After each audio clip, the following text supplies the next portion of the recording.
So, we are looking on clutch, we are looking on the gearbox, and the first thing we want to know is what is the purpose of the clutch, what is the purpose of the clutch, to engage and disengage drive from the flywheel.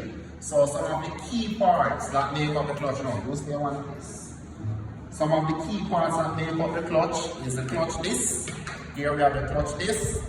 And remember now, this clutch disc right here, on the clutch disc, here we have the hub, and the hub is spline. Here we have the spring. The purpose of this spring is to absorb shock and vibration. We call it torsional spring.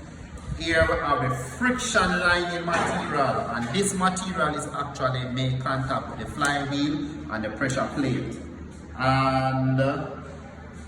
And technically that's it for the clutch disc. If you want to know if this clutch disc is weird, whenever the friction lining material rub down to the rivet right here, you know that way the clutch disc need to change. But in reality, we normally purchase a clutch kit set where we change the clutch disc and the pressure plate and the throwout bearings at the same time. So clutch disc, pressure plate now, this pressure plate now, this is what bolted onto the flywheel. Let me see. Alright, so here we have something that is actually a flex plate, and we have a clutch disc. So this is how the entire component will assemble, like this. So here we would have the flywheel. This is not really a flywheel. Here this is a flex plate, but the flywheel is similar to this. So we would have the flywheel, we would have the clutch disc inside, and we would have the pressure plate, which will look just like this. This flywheel, which is a flex plate, will be bolted to the back of the crankshaft. So whenever the crankshaft turns, this flywheel will turn. This pressure plate now will bolt it onto the flywheel, and this clutch disc now will be spline to the input shaft. So whenever the flywheel turn, the pressure plate that clamp the clutch disc together will cause the entire thing to turn, and the turn will then transmit to the input shaft. Alright, so we know what's the purpose of the clutch. In order for the clutch to operate now, the clutch needs to engage and disengage. And we have some major parts that make up the clutch. So what are the major parts that make parts of the clutch? From the crankshaft, where the flywheel is bolted on, in the back of the crankshaft, like a pickup, heavy duty bus and truck, we have bearings of the car, pilot bearings or spigot bearings. So in the back of the crankshaft, we actually can take out this bearing. So we have pilot bearings, spigot bearings, we have the flywheel, we have the clutch disc, we have the pressure plate, we have the throwout bearings that will force against. The throwout bearings will force against this diaphragm spring right here, and they will force against it to allow the drive to descend. Here the throwout bearings, and then we have the clutch bar. And of course you have the clutch house, which we call the bellows. So this is the bellows or the clutch house from a typical gearbox. Clutch house and bellows. So those are the major parts that make up the clutch. How do we release these drive now? We can release these drive by three methods, but I don't cover one right here. Because we have a system that we call electrical clutch, or clutch by wire system. Most of our vehicles really use that system. Most of us are calling European vehicles. So the two major systems that we'll interface with is the mechanical release mechanism and the hydraulic release. What are the components that make up the mechanical release? The pedal, return spring, clutch, cable and housing, because we actually have a cable, for the cable is placed within a housing, and you have the dust boot that can be firewall, and you have the clutch cable adjuster. So this is the mechanical release mechanism. Hydraulic release now, we still have the clutch pedal, return spring, we have the push rod, we have the master cylinder, we have the fluid pipe and hose, we have the slave cylinder, We have the slave cylinder push rod, we have the lead valves on the slave cylinder. So those are the parts of the hydraulic mechanism. Now we move on to the gearbox. What is the purpose of the gearbox? Provide neutral, forward, reverse, and torque multiplication. Simple. So, the major parts of our gearbox now, what are the major parts of our gearbox? If we should come right here, here we have the input shaft, then we'll have the lay shaft, or the counter shaft, or the second motion shaft, you must name one shaft off. Then we'll have the main shaft, or the output shaft. And then we'll have the idle shaft. So the gearbox comprises of 4 major shafts. Input shaft, lay shaft, main shaft, and idle shaft. Those are the 4 major shafts of the gearbox. Alright? In the gearbox now we'll have gear. So we'll have the input shaft gear, which is right here. It meshes with the lay shaft gear. And these gears now will just spin. What will determine the output of these gears is the synchronizer, whether the synchronizer locked to these gears. Other major parts of the gearbox, come up here, so we'll have the shift lever, then we'll have the shift rod, and within the shift rod we have some balls and spring that we call selector detent, which is right here. These bars and spring, that is selector detent, prevent the gear from jumping out. One of the methods to prevent the gear from jumping. We have several other methods. And in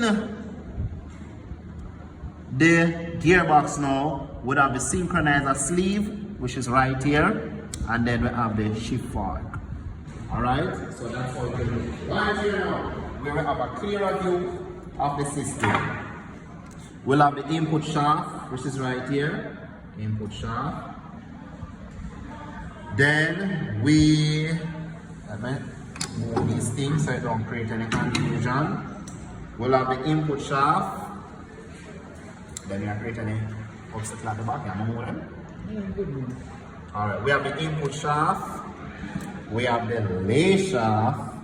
And we have the main shaft, which is the output shaft. Main shaft. Alright? And then this is a synchronizer sleeve. And the fork actually come over the sleeve like this. So when you move the lever,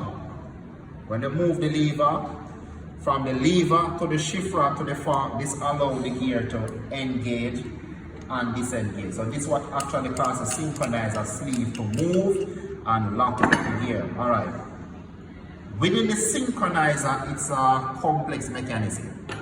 But let us see the parts that we can identify, and let us see if we can explain how it works.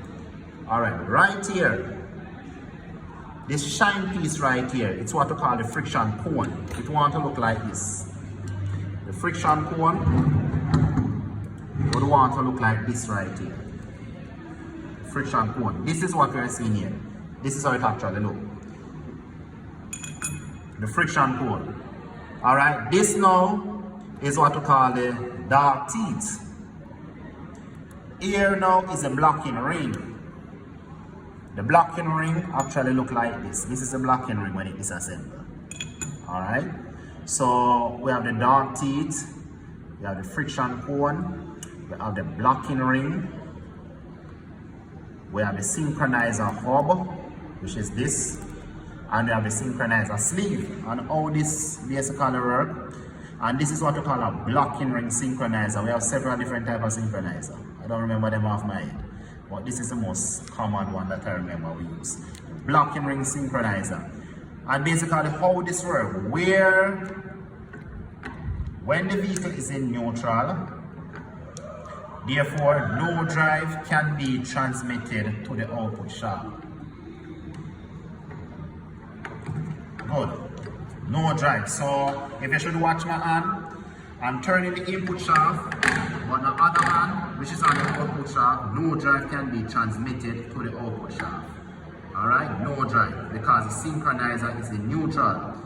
I'm going to engage first gear, and basically how this gear drive: input shaft, lay shaft, and it come down right here to the first gear. This small gear right here will drive this big gear right here. That's how we get first gear. Second gear, this gear right here will drive this gear on the main shaft. And this gear right here on the lay shaft, which is third gear, will drive this gear on the main shaft to get third. So all the drive enter again, from the clutch disc to the input shaft, down to the lay shaft, and all these gear will drive. When you want to achieve first gear, this gear right here, drive the big gear, we achieve first gear. Second gear, drive this gear here on the main shaft, and this gear right here will drive this gear on the main shaft, we get third gear. So if you want to achieve first gear, this is how it is done now. Here we have the dog teeth, we have the blocking ring. When I push this synchronizer sleeve forward, the blocking ring will rub against the friction cone and slow down the lay shaft gear and the main shaft gear, or what we said, synchronize gear, allow both gears to spin at the same speed. So when this blocking ring right here force against this friction cone right here, the friction with the friction cone and the blocking ring will synchronize the speed of the gear or slow down the gear. So that's how synchronization occurs between the blocking ring and the friction cone. When this blocking ring now, when both gears actually spinning at the same speed, the blocking ring and the dog teeth, they will line up, and at that point the sleeve will be able to lock to the output shaft gear. When it lock to the output shaft gear, that's how we achieve first gear. And remember, we said the purpose of the gearbox is part multiplication. So that's why you can notice we have an IRPM when we are in gear 1, because this gear is spinning many times, sometimes 4 to 5 times, and this output shaft gear is just spinning 1 time. That's why I said one purpose of the gearbox is part multiplication. Let us just give you a little clearer understanding. The synchronizer hub and sleeve, which is right here. This is the output shaft, or the main shaft. This is the hub of the synchronizer, and this is the sleeve. This main gear right here, this is the lay shaft gear. So this lay shaft gear now is driven by the main gear. So this lay shaft gear and main gear, they will constantly spin freely. But the sleeve now will lock to this main shaft gear, transfer the drive to the hub and allow the output shaft to spin. And we finished looking at all the major parts of our gearbox. We look at the input shaft and bearings, lay shaft, counter shaft, second motion shaft and bearings. So all these shafts is supported by bearings. I'm going to show you them when I go over. We look at the lay shaft gear. We look at the output shaft gear supported by needle roller bearings, which is this. This is the output shaft for the main shaft. So needle roller bearings is right here in the green. We look at the iron shaft, use iron shaft gear for reverse.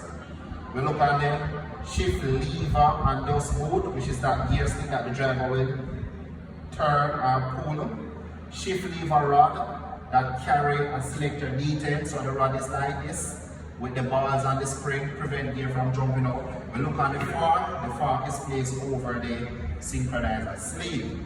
And our complete gearbox look, we have the bell housing or the clutch housing, we have the casing or the housing, and we have the extension housing. And this is what the complete gearbox look like.